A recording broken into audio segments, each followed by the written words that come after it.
2020 সাল থেকে বন্ধ বাঁকুড়ার পাথর শিল্প। বেশ কয়েক বছর ধরে পাথর খাদানগুলি বন্ধ। বিপর্যয় নেমে এসেছে পাথর শিল্পের সঙ্গে যুক্ত থাকা মানুষদের জীবন জীবিকায়। বাঁকুড়া জেলা পাথর শিল্প বাঁচাও কমিটি আন্দোলন করছে। 2024 সালে লোকসভা ভোটের আগে বন্ধ খাদান ও পাথর শিল্পের কথা আবার বেশ প্রাসঙ্গিক হয়ে উঠেছে। পাথর শিল্প বন্ধের জন্য তৃণমূল শীর্ষ নেতৃত্ব সরাসরি কেন্দ্র ও বিজেপিকে দায়ী করেছে। উল্লেখ্য, 2016 সালে 22 April National Green Tribunal Paschimbanga ও ঝাড়খণ্ডে যাবতীয় বেআইনি পাথর খাদান বন্ধ করে দেয়। জানানো হয়, পরিবেশ দূষণ রুখতে এই ব্যবস্থা। 2010 সালে গঠিত ন্যাশনাল গ্রিন ট্রাইব্যুনালের নির্দেশক্রমে দুই রাজ্যেই একের পর এক পাথর খাদান বন্ধ হতে থাকে। বাঁকুড়া জেলার বহু মানুষ কর্মহীন হয়ে পড়ে। একই অবস্থা হয় দেউচা, পাঁচামি সহ বীরভূমের পাথর খাদানগুলি। 2020 সালের মধ্যেই একে একে আইনি কাগজপত্রের অভাবে বন্ধ হয়ে যায় পাথর খাদানগুলি, কারণ মালিকরা গ্রেফতার হওয়ার আশঙ্কা করছিলেন। বাঁকুড়ার শালতুরাতেই কর্মহীন হন অন্তত 35,000 মানুষ। অতঃপর কিছুদিন আগে কিছু পাথর খাদান শর্ত সাপেক্ষে চলতে শুরু করলেও অনিশ্চয়তায় ভরে আছে পাথর খাদান ও ক্রাশারের সঙ্গে জড়িয়ে থাকা মানুষদের ভবিষ্যৎ। শালতুরায় তৃণমূলের প্রার্থী অরূপ চক্রবর্তীর হয়ে নির্বাচনী প্রচারে এসে অভিষেক বন্দ্যোপাধ্যায় বলেন, কেন্দ্রীয় সরকার পাথর শিল্প বন্ধ করে দিয়েছে।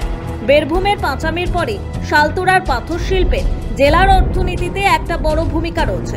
লক্ষাধিক মানুষের কর্মসংস্থান হচ্ছে এই শিল্পে। 2020 সালের মার্চ থেকে প্রশাসনের পক্ষ থেকে তা বন্ধ করে দেওয়া হয়। পঞ্চায়েত ভোটের আগে শর্ত সাপেক্ষে তা চালু হলেও যে কোনো মুহূর্তে ফের বন্ধ হয়ে যেতে পারে। পাথর শিল্পের সমস্যা প্রসঙ্গে তিনি বলেন, কেন্দ্রীয় সরকার পাথর শিল্প বন্ধ করে দিয়েছিল, কিন্তু বিজেপির সাংসদ বা শালতুরা, ছাতনা বা বাঁকুড়ার বিধায়কের কেউ একটা চিঠি দিয়ে বলেনি এখানে ক্রাশার এবং পাথর খাদান চালু হোক। এখানে পাথর শ্রমিক যারা কাজ করেন, আমি নবজোয়ারের সময় এসেছিলাম, আমি 50 জনের সাথে আলাদা করে বৈঠক করেছিলাম। আমরা তারপর কাজ শুরু করেছিলাম, কেন্দ্র সরকার বন্ধ করেছে। অভিষেক বিগত লোকসভা ভোটে বাঁকুড়া কেন্দ্রটি হাতছাড়া হওয়ার প্রেক্ষাপটকে সামনে তুলে ধরে বলেন, 2019 সালে সুভাষ সরকারকে জিতিয়েছেন, পাথর শিল্প বন্ধ হয়েছিল। 2021-এ চন্দনা বাউরি, সত্যনারায়ণ মুখার্জি ও নীলাদ্রি শেখর দানাকে জিতিয়েছেন। 100 দিনের টাকা, আবাসের টাকা বন্ধ হয়েছে। জেলা জুড়ে পানীয় জল সমস্যা প্রসঙ্গে তিনি বলেন, তৃণমূল ক্ষমতায় আসার পর হাজার হাজার টাকা খরচ করে জেলার 3 লাখ পরিবারে বিশুদ্ধ পানীয় জল পৌঁছে দিয়েছে। খুব শীঘ্রই সব বাড়িতেও পৌঁছে যাবে, কিন্তু ফের ওরা জিতলে জল কল সব বন্ধ হয়ে যাবে। সেকেন্ড ইন কমান্ড বলে আবাসের টাকা আটকে রেখে দিয়েছে। এখন বলছে বিজেপি জিতলে 3 মাসের মধ্যে লক্ষ্মীর ভান্ডার বন্ধ করে দেবে। এর পাশাপাশি এবারের বাঁকুড়া কেন্দ্রের তৃণমূল প্রার্থী অরূপ চক্রবর্তীর সমর্থনে সভায় অভিষেক বলেছিলেন, আপনারা 2021-এ হেরে যাওয়ার পর কেন্দ্রীয় সরকারকে দিয়ে সব আটকে দিয়েছেন, তখন থেকে 10 পয়সাও রাজ্যে পাঠায়নি।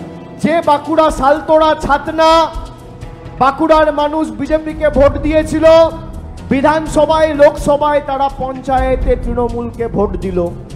আজকে আপনারা বলুন, আপনারা 100 দিনের 3 বছর ধরে যে টাকা আটকে ছিল, আজকে সে টাকা পেয়েছেন কিনা ফেব্রুয়ারি মাসে? আজকে আপনারা বলুন, লক্ষ্মীর ভান্ডার পাচ্ছেন কিনা, দ্বিগুণ হয়েছে কিনা? এই বিজেপি আপনার লক্ষ্মীর ভান্ডার বন্ধ করতে চায়। 2019 সালে জিতে 100 দিনের টাকা বন্ধ করেছিল, আবাসের টাকা বন্ধ করেছিল।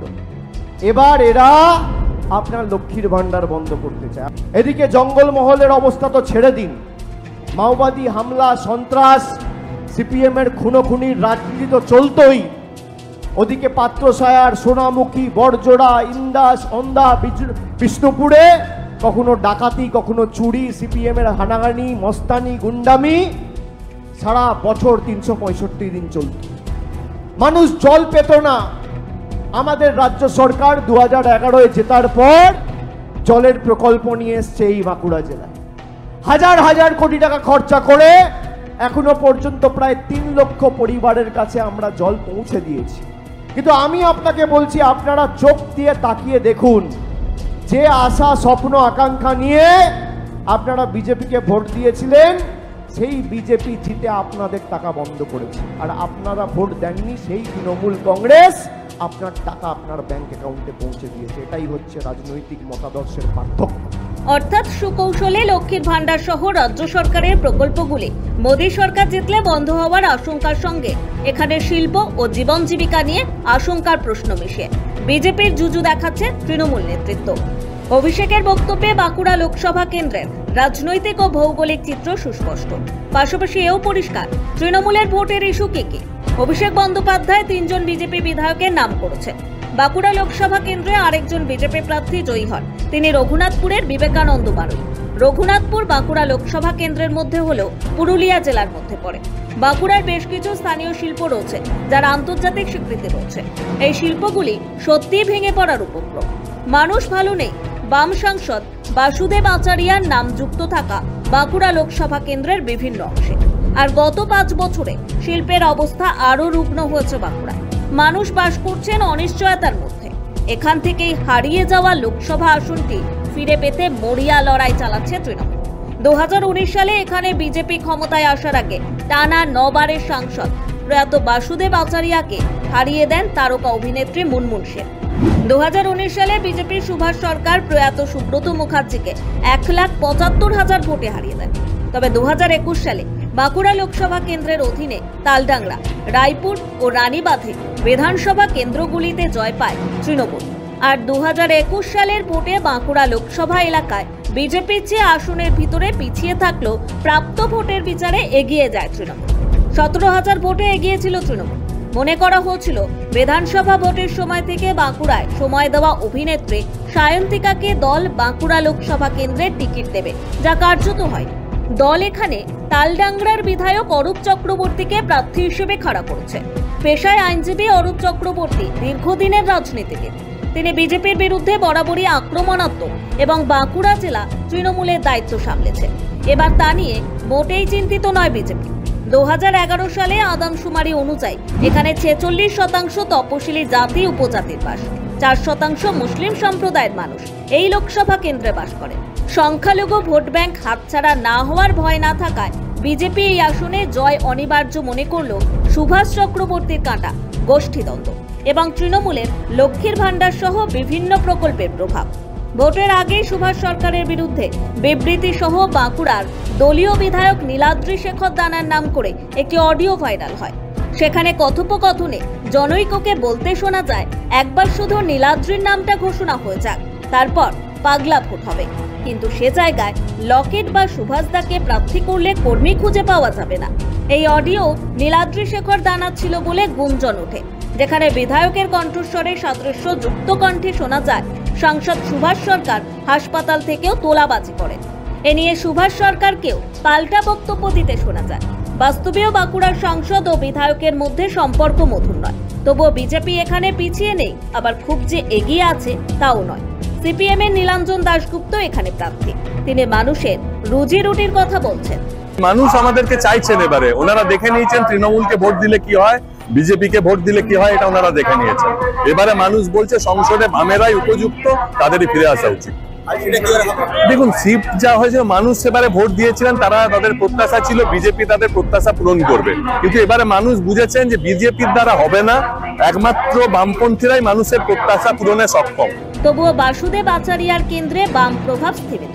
অরূপ চক্রবর্তী বা অভিষেক বন্দ্যোপাধ্যায় বিজেপির 2019 সালের সাংসদ ও কেন্দ্রীয় মন্ত্রী সুভাষ সরকারকে আক্রমণ করছেন, কাউন্টার করছেন সুভাষ সরকারও।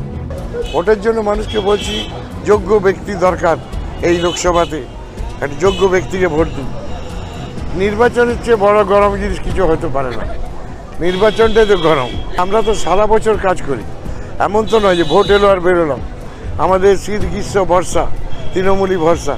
এমএলএ আছি, কাজ করতে হয়, যেতে হয়, জঙ্গলমহল যেতে হয়, হসপিটাল যেতে হয়, পিজিতে যেতে হয়, বিধানসভায় যেতে হয়, রাস্তাঘাটে যেতে হয়, প্রবলেম হলে যেতে হয়। গতবারের থেকে তো সহজ মনে হচ্ছে এবং ব্যবধানটা বাড়বে। গতবারে অনেক হেভিওয়েট প্রার্থী ছিলেন প্রতিদ্বন্দ্বিতায় সুব্রত মুখার্জি, আর এবারে যিনি আছেন তাকে তো তার নিজের দলের লোকেরাই পছন্দ করছে না। আর তার সঙ্গে সঙ্গে মানে তিনি নিজের ভোটটাই নিজেকে দিতে পারবে না। এর থেকে আর দুঃখের কিছু আছে? আমি জানি না কেন উনি এই ব্যবস্থাটা করেননি। অরূপ চক্রবর্তী বলছেন, সুভাষ সরকার বিদ্যুৎ চুরির মামলায় অভিযুক্ত। সংসদ তহবিলে টাকা নিয়ে মানুষকে প্রভাবিত করেন।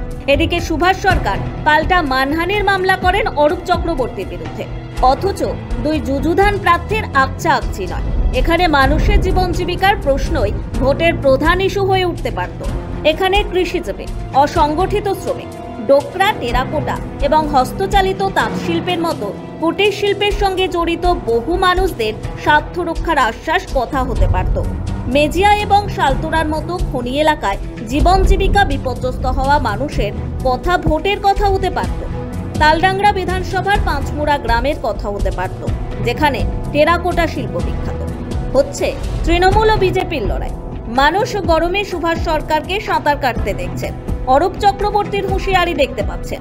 জীবন যন্ত্রণায় ডুবে থাকা মানুষদের সমস্যা প্রার্থীরা কতটা দেখতে পাচ্ছেন সেটা এবারের ভোটে বড় নয়, বড় হয়ে উঠেছে অন্য কথা।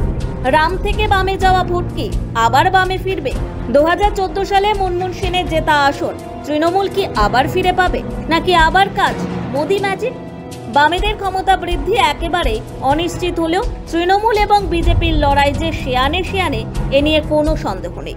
যদিও হাওয়া বলছে বিজেপির সুভাষ সরকার সামান্য হলেও এগিয়ে আছেন, তবুও তৃণমূলের অরূপ চক্রবর্তীর সম্ভাবনাকে উড়িয়ে দেওয়ারও উপায় নেই। বাঁকুড়া থেকে তৌসিফ আহমেদের সঙ্গে পুরন্দর চক্রবর্তী ও চুমকি সূত্রধরের রিপোর্ট, সময় কলকাতা।